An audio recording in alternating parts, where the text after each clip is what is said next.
네, 그게 2개월 동안 부부 관계가 없었던 사안도 다른 사유들과 결합이 되면 이혼 사유로서 인정이 된 경우가 있었고, 또 어떤 경우는 몇 년 동안 부부 관계가 없었다고 하더라도 이혼 사유가 안 된 경우도 있습니다.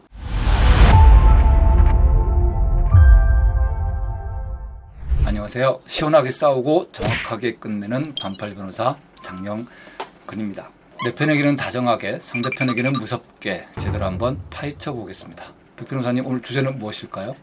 대표님, 제 친구 부부 이야기인데요. 친구의 아내가 첫째 아이를 출산하고 나서부터는 자신을 밀어내고 지금은 아예 스킨십조차 하지 않는다고 합니다. 그래서 처음에는 육아가 힘들어서 그러려니 했는데 지금 아이도 많이 컸는데 손길조차 피하면서 농담이겠지만 가족끼리 이러는 거 아니야, 징그럽다 막 이러면서 밀쳐내는데 너무나 섭섭하고 자존심이 무너진다고 해요. 그러면서 이혼을 고민하고 있다는데 괜찮을까요? 네, 저희가 드라마나 술자리에서 보면 농담처럼 가족끼리 그러는 거 아니다라는 말을 하는데 정말 그 말은 농담으로도 하시면 안 돼요. 일단 저희가 법조문을 보면 부부 관계가 없는 경우 이혼 사유는 민법 840조 6호 기타 혼인을 계속하기 어려운 중대한 사유로 판단을 합니다. 따라서 일정 기간 부부 관계가 없다고 해서 무조건 이혼이 되는 건 아니고요. 우리 대법원은 부부 간의 성관계는 혼인의 본질적 요소이므로 정당한 이유 없는 부부 관계 거부나 성기능 불완전으로 정상적인 성생활이 불가능한 경우는 이혼 사유가 될 수 있다고 보면서도 이게 일시적 장애나 단기간의 부재만으로는 부족하다라는 표현을 하고 있습니다.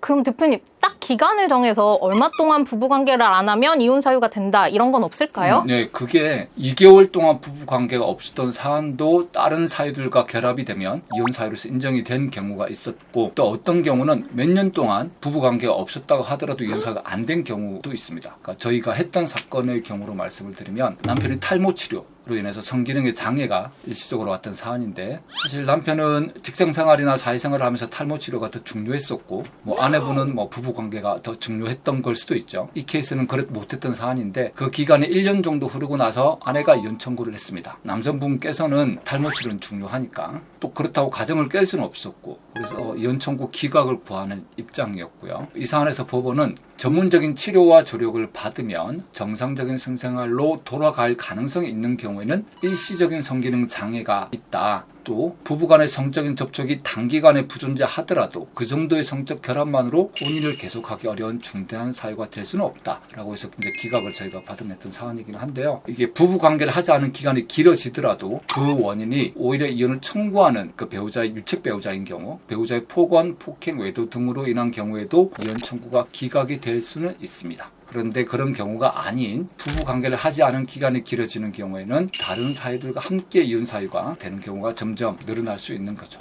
그렇군요. 우리가 일반적으로 생각하면 서로 부부관계가 없다면 그 자체만으로도 이혼이 될 것 같은데 혼인관계라는 건 역시 복잡하네요. 그러니까 백 변호사님 생각이 기본적으로 맞으세요. 그렇기 때문에 법원도 부부관계를 혼인관계의 본질적 요소라고 하는 표현을 쓰는 거긴 합니다. 다만 부부관계를 하지 않는 이유에는 다양한 원인들이 있으니 이제 그것들을 좀 구체적으로 살펴보고 판단을 한다는 것입니다. 내밀한 가족 이야기, 친구에게도 말 못할 서운함은 혼자 고민하지 마시고 연락주세요. 싸울 준비가 되셨다면 제가 함께 하겠습니다. 더 많은 이혼 이야기 구독과 좋아요로 시원하게 이어가시죠. 반팔 변호사 장영근이었습니다.